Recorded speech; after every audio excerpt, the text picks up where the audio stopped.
పూరా local. Welcome to పూరా local. ఇక జూబ్లీహిల్స్ ఉప ఎన్నికల నేపథ్యంలో కాంగ్రెస్ విస్తృతంగా ప్రచారం చేస్తుంది. అందులో భాగంగానే ఈ రోజు కాంగ్రెస్ అభ్యర్థి నవీన్ యాదవ్ గారు మనతున్నారు. వాళ్ళతో మాట్లాడే ప్రయత్నం చేద్దాం. నవీన్ యాదవ్ గారు చెప్పండి, ఇక ప్రచారానికి 2 రోజులు మాత్రమే ఉంది. ఏ విధంగా మీరు ప్రచారాన్ని కొనసాగిస్తున్నారు?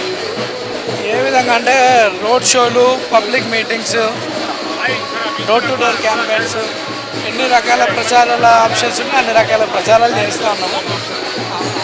జనాలు చాలా పాజిటివ్గా రెస్పాండ్ అవుతూ ఉన్నారు.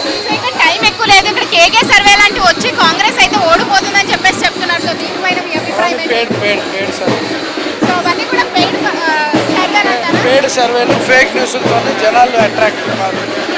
వాస్తవాలు తెలుసు కాబట్టే రాష్ట్రాన్ని దోచుకున్నారు కాబట్టే 2023లో జవాబు చెప్పినారు. ఈ హైదరాబాద్ నగరంలో ఆల్రెడీ కంటోన్మెంట్లో జవాబు చెప్పినారు. ఇప్పుడు జూబ్లీహిల్స్లో కూడా ప్రజలు ఫేక్ న్యూస్లు, పేడ్ సర్వేల మీద ఆధారపడరు. వాస్తవాలు తెలుసు. అభివృద్ధికే శ్రీశైలం యాదవ్ గారికి రౌడీ షీటర్ అంటున్నారు. అది మీకు ఓట్ల షేర్ తగ్గడానికి ఏమైనా ప్రభావం చూపిస్తుంటారా? లేవండి, అవన్నీ ఏం లేవు. వాళ్ళు ఏదో అట్లా దుష్ప్రచారాలు చేస్తారు.